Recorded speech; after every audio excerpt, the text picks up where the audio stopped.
What's going on, everybody? It's Michael here, and we have some very, very exciting NFL news. Well, pretty exciting NFL news if you're a fan of the 49ers or of just a football in general.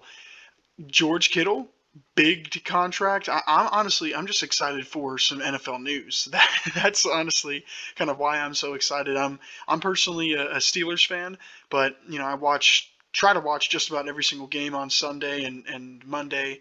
And Thursday, but every other day that the NFL's played. But my point is, there's some news. You can get the sense that the season is starting soon, which it is. It's coming right around the corner in September. Because things were delayed a bit just due to COVID-19. And they cut down the preseason and things like that. But we're not here to talk about the negatives. We're here because there is football news, and a lot happened today. So I'm recording this on the Thursday that Kittle got his deal. I have a couple other topics to talk about as well, but the main one, we'll start it off, is George Kittle. Right? He got a pretty big deal. I mean, the reason I say that, I'll go into that a little bit more, but he broke the tight end market for now. A lot of people expect that could be broken pretty soon, and we'll get into that later as well. But as you see here, George Kittle got 5 years, 75 million, 15 million a year, with I think it was 30 million guaranteed or 40 million, one of those numbers. I believe I actually have it here. Yeah, 30 million, or was it 40? This is confusing. 40 million guaranteed. There we go. Okay. Sorry, I couldn't read. But yeah, so basically, I know, obviously you could pull up these tweets, you can see the contract details, so I'm not necessarily going to talk too much about the contract itself and talk more about why I think, my thoughts on it. So basically, it's going to kind of be my thoughts and opinion on it. So, and that's where we're going to kind of jump off is, I honestly, I think it's a great deal. I think well, for both sides, really. I mean, Kittle, he breaks the tight end market. Sorry, I'll move my mouse out of the way. He breaks the tight end market at 15 million. I believe that definitely puts him number one at tight end. That puts him up there with some receivers. I think I saw something earlier that he was just below Jarvis Landry, which, in my opinion, he's a better football player than Jarvis Landry. No offense to Jarvis Landry. Jarvis Landry is really good. He's a pretty good receiver, a great number two, a great slot guy, a great, 10, 15-yard guy. But in my opinion, I think Kittle is more valuable. So, and to get him at 15 million. Now, the thing that shocked me is when I first saw this, right, I did the math probably just like everyone else did and saw that it was 15 million. I was like, that's it? But if you think about it, it's a lot for tight ends, but if you think about it, that's really not that much for the cap room, and it's shocking. It really, really shocked me how little tight ends make. Like, honestly, and it's because their position wasn't too valued until the recent years, really until kind of Jimmy Graham. I know there was obviously good tight ends before that with Tony Gonzalez and Shannon Sharp and several others, Kellen Winslow and more, but it really didn't start getting the positional value until the recent years, until Jimmy Graham tried to become wide receiver, basically. And that's when we kind of started seeing the tight end market escalate a bit. And it's still, like, if you think about it, in terms of the cap, let's hope this loads, 15 million for a player like George Kittle, as important to their offense as he is, that's nothing. I mean, it's really nothing in the grand scheme of things. These tight ends, they don't make much at all. And I know a lot of people will probably say, tight ends aren't that valuable. They're becoming a lot more valuable. Teams use them as number 2, number 3 receivers. And in George Kittle's sense, he's probably the best run blocker from the tight end position. So he's a tackle and a receiver.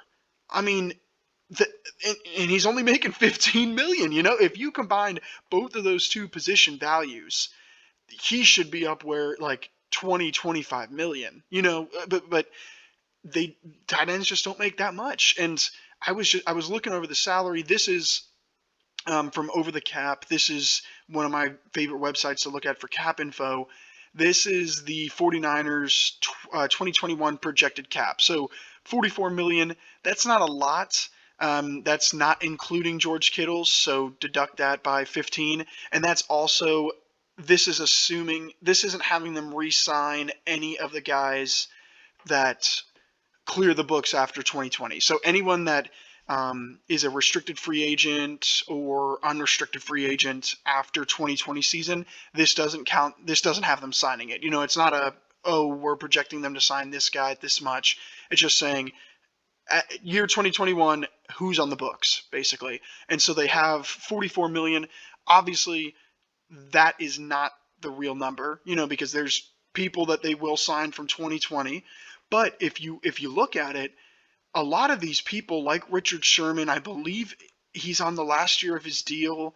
There's I almost said Trent Richardson. Trent Williams, I also believe, is on the last year of his deal. They have a couple of veteran guys who are making. I mean, if you look at that, Richard's 8 million, Trent Williams is 12.5, making a decent amount of money. I mean, their fullbacks making 5 million. I know Kyle Juszczyk, he's valuable, but 5 million for a fullback, 5 million for a kicker, basically. They have some guys that they can move around to make this 44 million not too far off. They may go into the 2021 offseason, or 2021 offseason with about 20 to 30 million potentially. They could, depending on what they do, obviously. But that's why I think it was such a great deal for both sides, because the 49ers have the cap room, and the real reason, besides them making the moves, is because Jimmy G. Honestly, like a lot of people give him, a lot of people talk down on him. A lot of people talk trash about him because sometimes he's deserving, but he's pretty good. He's a pretty good quarterback, and to be only making 24 million. I mean, I remember when he signed that, people were like, "You pay Jimmy G 24 million?"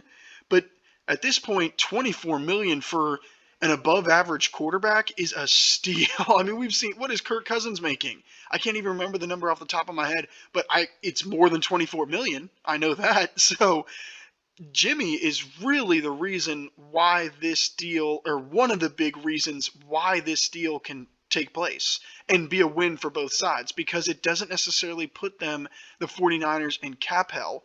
So that's kind of why I see it as such a win-win. I mean, you look at these stats. Yeah, last year was a down year in terms of yards, but for a tight end to get 1,000 plus receiving yards, 88, 85 catches. I mean, that's wide receiver 2 numbers, like that's better. He'd be a starting number 2 for probably, I'd say, about 10, if not more, teams in the league. The Jets and, the bad teams, the teams that have bad wide receiver cores, but still, and he's basically a tackle in the running game. He, to me, is worth all of that 15 million. I have zero problem with the 49ers paying him that 15 million, or even the guaranteed money for that sake, because they're going to keep him for the rest of his contract. They have him until he's 32. So they're going to keep him for the rest of his deal. I mean, they could trade him, and really with the 40 million up front, once they get out of the big guarantees on the beginning of the contract, they're clear. I mean, they're pretty clear after that. So it's a great deal for both sides, because he sets the market, and from the 49ers point of view, he's well worth it. And it's also good for the 49ers, honestly. That's kind of how I see it. But, always leave your comments below. Let me know what you guys think of the George Kittle contract, of the 49ers signing a tight end to 15 million. Let me know what you guys think. So that's for the biggest news of the day, George Kittle. The second news, let's see if I can get this. Okay, perfect. Is Deion Dawkins. Now, I know he's not a George Kittle, and he's not our third person that we're going to talk about after this, but he's a decent left tackle. And I'll say decent because that's what he is. He's not your Laramie Tunzel. He's not your Tyron Smith. He's not Ryan Rimchek. I know he's right tackle, but he's not one of those. He's not the upper tier guys. But he's good. He's a solid player, and for what the Bills do, he's a good player. He's a better run blocker than a pass blocker at this point in his career. Obviously, that could change, but and that's kind of who the Bills are. With Josh Allen, he is a running threat. They like to run it. They like to throw deep. So kind of do that play action game. He's a good play action passer or pass blocker. So honestly, I don't think that deal is that bad. It's another 15 million contract, I believe, if my math was correct. Yeah, 15 million, which again, for a tackle, for an above average tackle, that's not bad. I mean, we've seen what was I cannot remember Laramie Tunzel's deal. I'm blanking off the top of my head. I know it was more than 15 million. Like that's the thing is to get a above average left tackle for 15 million. Again, to me, that's a steal. So I hate to just keep saying it. Let's see. I thought I pulled this up. It must have refreshed the page on accident or brought me back to the home screen. But yeah, I just think it's a good deal for the Bills in terms of getting the tackle for 15 million. If you look at this number again, this is projected. Obviously, that they don't sign anyone that is unrestricted, and I know that they did just get Diggs and a couple of these guys, but they have wiggle room. They're not in cap hell. See here. Oh, this for some reason this screen, the last screen didn't show us the pending free agents of this year. This screen does. Trent Murphy, they could let him walk. They don't really have too many guys. If this is accurate, they just re-signed Deion Dawkins, but they don't really have too many guys that are big contracts. So this is another team that you could easily see going into this 2021 offseason with 20, 30 million, and that's with Deion Dawkins on the books. So I think it's a great deal, honestly. I think it's a great deal for both sides. I hate to just say everything's a great deal. But so far this offseason, a lot of teams have, I don't know if it's taken advantage of the COVID uncertainty. That's what I kind of think. These players aren't necessarily willing to run up the numbers because they don't know. So they'd rather get the guaranteed money now. It could be a mixture of everything. Of COVID, of all that stuff. But so far, a lot of these deals are good and for both parties. Like I said, the Kittle deal and this Deion Dawkins deal, he's above average. Like I've said, he's coming off a rookie contract, so he's getting his big payday, getting 34 million guaranteed. And he's above average. He's a solid middle of the road left tackle. So I think it's good for both sides. I think it is. Bills, obviously, they need them. They can't. Their O-line isn't the greatest. It's not their strong suit, but it's not bad. They don't have too many weaknesses or too many holes. With Quentin Spain, I forgot. He is pretty old, but yeah.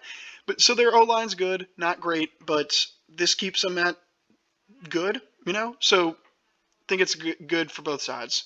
But just like the Kittle, leave your comments below. Let me know what you guys think. Bills fans, I know Bills fans love to talk about their team. They love to talk about the Bills. So let me know what you guys think of this.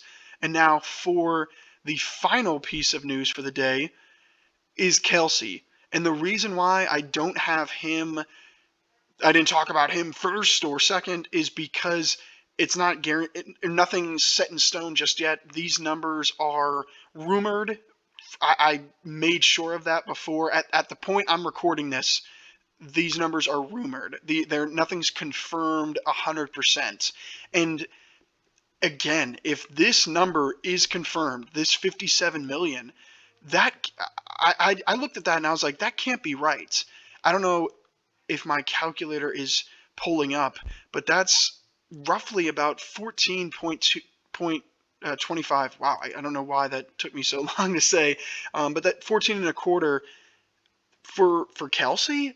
I looked at that and I was like, Kittle got his deal at 15 and Kelsey is accepting a deal at less, that just didn't seem right to me.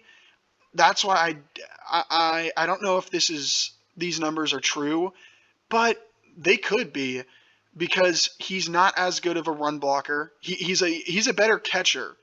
He's a better route runner and a better catcher than Kittle, definitely. But he's not a better after the catch, runner with the football, and he's not a better blocker, not even close.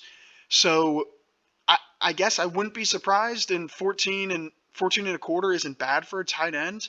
And he's also coming off, if you see, he has 2 years left of his 5-year deal, so this is an extension. So usually in those circumstances, when it's an extension this early, you can sometimes, squeeze a little bit of money out, or if you're the team, you can get a little bit more of a friendly deal.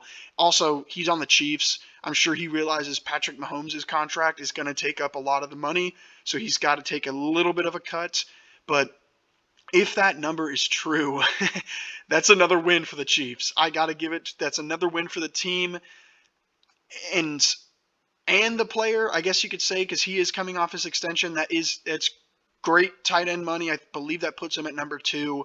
So nothing to bat an eye, or nothing to cry about, or I hate to say cry about, but because I am for player, I don't want to sound like, or I'm not one side or the other. I like to look at everything from both perspectives, but I'm not against the player.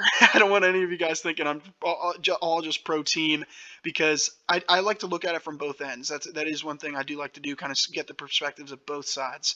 So from both sides, this is a win again. And I swear one of these eventually is going to be a loss, on one side or the other. I will, have a video where I think one side's a loss, but this is a win-win again for both sides. Like I said, 14 and a half or 14 and a quarter, great money for a tight end. 14 and a quarter, great for the Chiefs because of the cap that they already have tied up or will have tied up.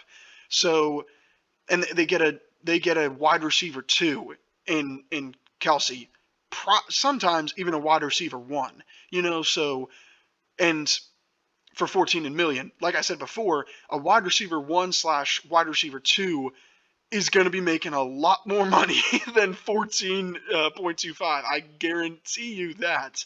So it's a great contract in my opinion. Again, leave your comments below, Chiefs fans. Let me know what you guys think of the deal. Let me know if you're excited to keep having him. I'm sure every Chiefs fan's excited to have Kelsey on their team, but I think it's a great deal. I think all these deals of the day were great deals, honestly, for both sides. But let me know what you guys think. As always, thank you guys so much for watching. Like, comment, subscribe, and I'll see you guys next time.